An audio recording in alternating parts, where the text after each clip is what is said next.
Hey guys, welcome to Fitness Chats with Zach, and today the topic I wanted to discuss is nutrition.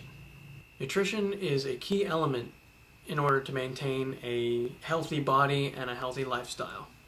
In my own journey with weight loss, I found out pretty quick that indeed nutrition is key to this.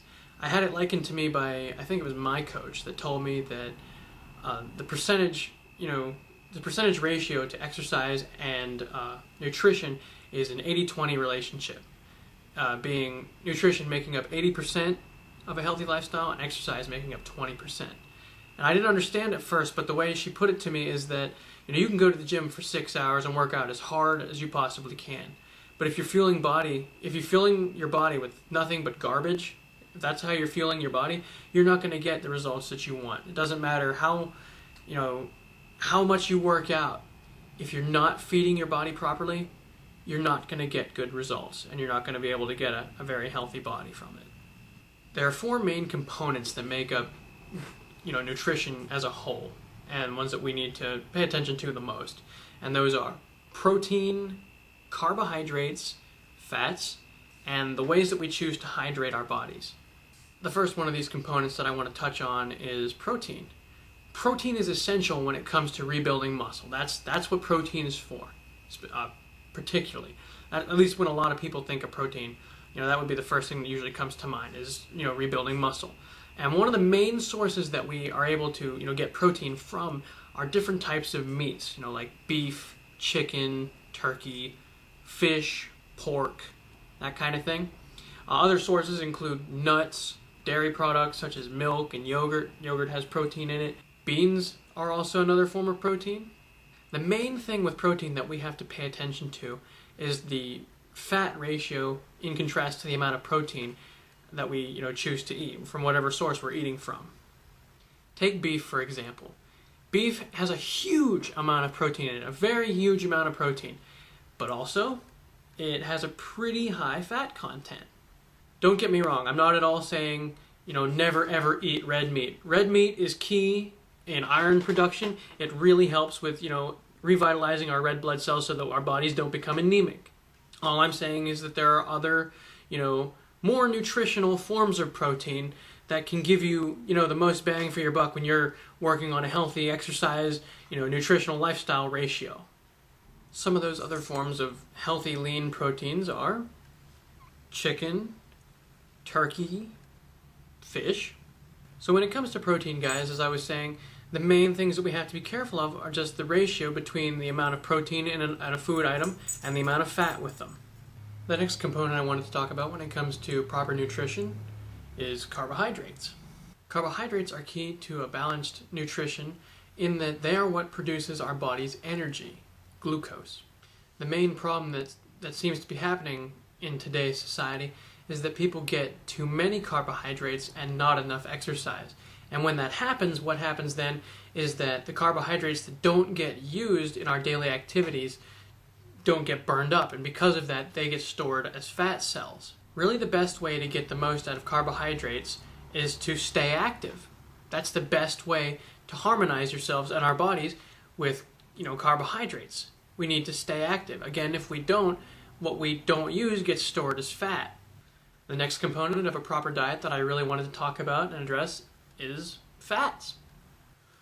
One of the main principles that fats serve in our body is energy storage, kind of like a energy reserve system within our bodies. Our bodies often call upon these stored fats and energies when we run out of the readily available energies during a workout. That's when we start to burn fat. Our bodies will tap into that reserve energy or fat and use it to fuel our bodies. One of the main things that we have to be aware of when it comes to fats are what foods are high in saturated fats. Saturated fats are in essence the unhealthy forms of fats. And it's always a good idea, usually when you're grocery shopping, to read the labels of the items that you're picking and see just how high they are in saturated fats.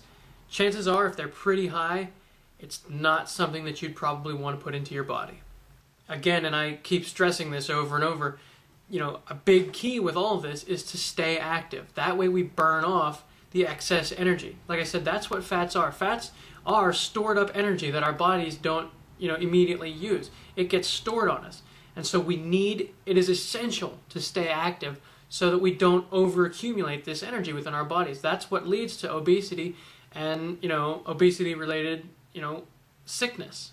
A few examples of healthy fats are beans, fish, eggs, broth, milk, nuts, those kind of things. Those all are relatively decent sources of fat without the high forms of saturated fat within them, and they're ones that do make up part of a balanced diet when it comes to healthy sources of fat. The fourth component that I really wanted to address when it comes to balanced nutrition is, of course, how we choose to hydrate our bodies. The best way, bar none, the best way to hydrate our bodies is water. Think about it, guys. Our bodies are composed mostly of water.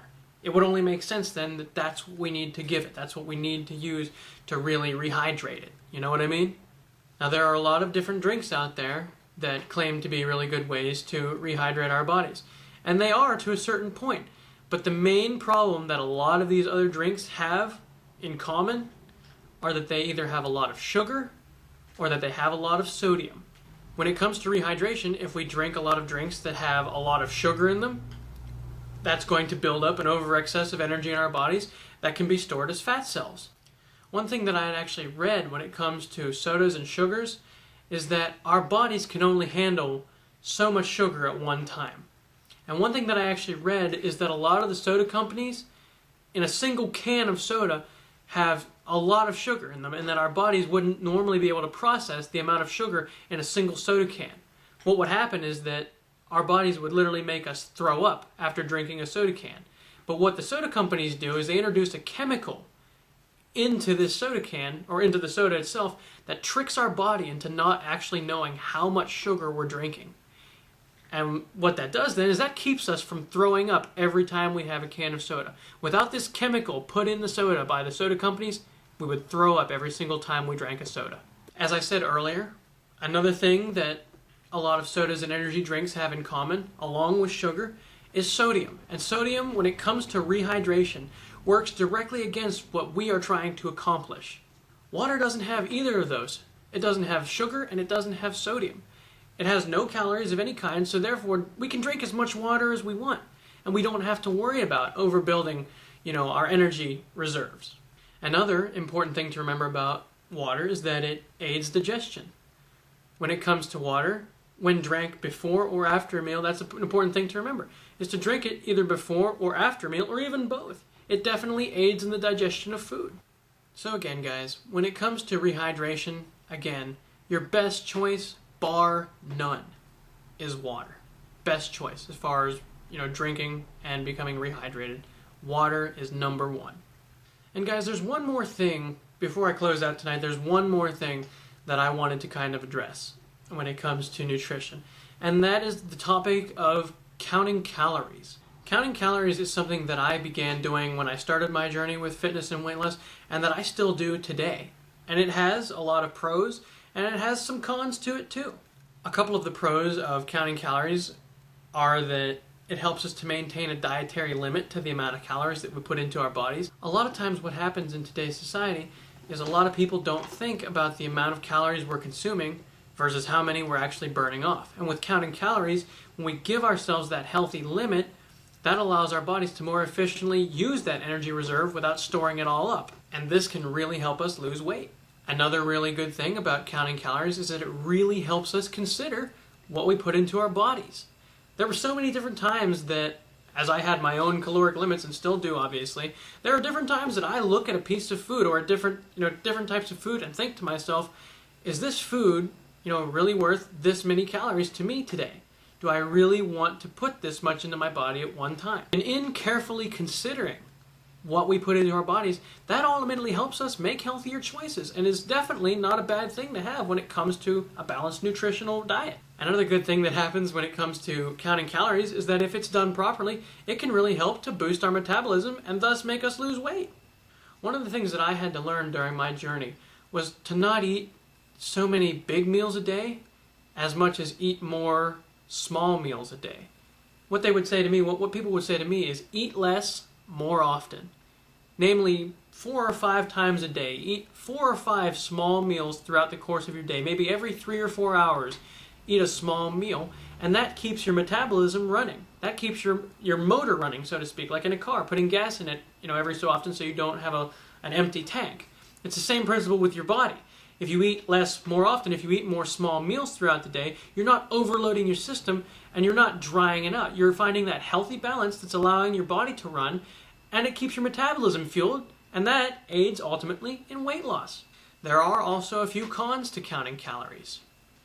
If someone adheres very strictly to counting calories and is very, very, very adamant with it, if somebody, say, eats half or most of their calories all in one meal, then it can be very difficult to find a healthy balance for the rest of the day, depending on how early all the calories were consumed.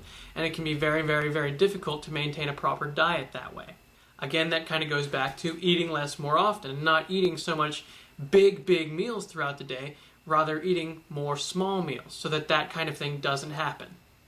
Another thing that sometimes happens with calorie counting that isn't necessarily a problem, but for somebody that wants to know how to do it, it can become a problem, is that if you don't have a way to measure the amount of calories that you burn off whenever you do a workout, that can become a little bit frustrating if you are trying to keep an accurate count of how many calories you're eating and how many you're burning off. If you don't have a way to tell how many calories you're burning off, that can become a problem, and sometimes it just gets really frustrating, and that can be a con, so to speak, when it comes to counting calories. Ultimately, guys, the decision to count calories is totally up to you. I do it. I'm not perfect with it all the time, but it definitely helps me, and it really, really helped me when I first started out. Like I said, the biggest thing it probably helped me with was to consider everything that I was putting into my mouth. I realized, as I had been first starting out, that a lot of the foods that I ate were very, very high in calories. And as I began to tone it down and really do, as I said, eat less more often, I found that not only did I function better, but I felt a lot better as well.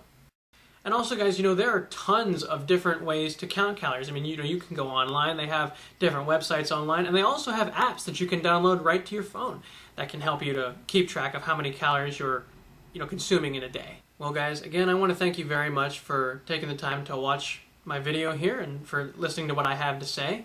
Again, if there's anything that you want me to address specifically, or if there's anything you didn't feel that I elaborated on, properly enough, feel free to leave a comment down in the section below or drop me an email. On a side note, guys, today I finally met my goal, my own fitness goal of losing 90 pounds.